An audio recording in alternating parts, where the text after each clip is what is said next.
How I Mastered English Grammar. Did you know that 90% of people make the same grammar mistakes repeatedly? It's not just you. If you've ever struggled with English grammar, you're not alone. Today, I'm going to share how I turned my grammar nightmares into a success story. I used to find English grammar incredibly challenging. Whether it was confusing homophones or getting subject-verb agreement wrong, it seemed like an endless battle. I remember failing a test because I mixed up there, and there. It was so frustrating. But then, I discovered some amazing tips and tricks that changed everything. First, I started using online resources like grammar checking tools and educational websites. Websites like Grammarly and Purdue OWL were lifesavers. They provided clear explanations and examples for every rule I struggled with. Reading actively also helped a lot. I'd highlight sentences and analyze their structure. I started reading books with a highlighter in hand, noting down any interesting sentence structures or unfamiliar words. This active reading helped reinforce correct grammar in my mind. And, of course, practice. I'd write essays and short stories, then review them for errors. I dedicated time each day to write something, anything. Later, I'd go back and review my work, looking specifically for grammar mistakes. One of the best methods was discussing grammar with friends. We'd correct each other's mistakes and learn together. It was like having a study buddy. We'd quiz each other on tricky rules and share useful tips. This peer learning was incredibly effective. But the game changer for me was learning mnemonic devices. For example, to remember the difference between affect and effect, I used the phrase, A is for action, affect. E is for end result, effect. Simple, right? Here are some more examples. For its and its, just remember its is short for it is. For who versus whom, think about replacing them with he or him. If he fits, use who.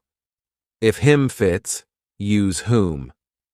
Practice makes perfect, so I'd recommend setting aside time every day to work on these rules. Trust me, it gets easier. Another great trick is the FANBOYS mnemonic for coordinating conjunctions. For, and, nor, but, or, yet, so. Whenever you're writing compound sentences, this helps you remember which words to use. Another thing I did was read different genres: fiction, nonfiction, articles, blogs, you name it. The variety exposed me to different writing styles and sentence structures.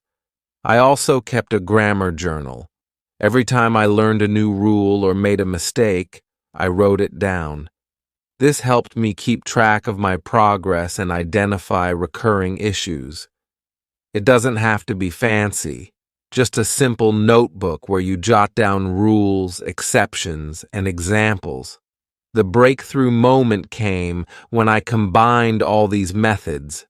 I was no longer afraid of grammar.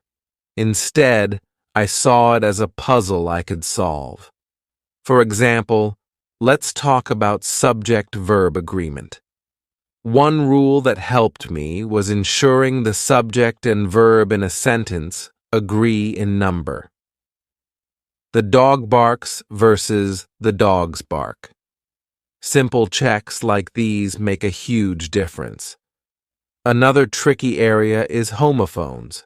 Words that sound the same but have different meanings and spellings.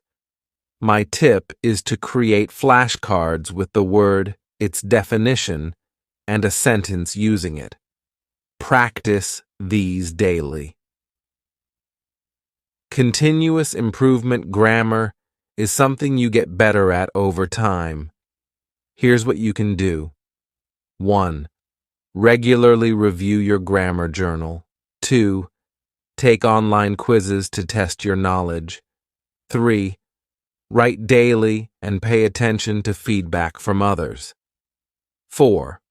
Read a variety of materials and take note of different writing styles.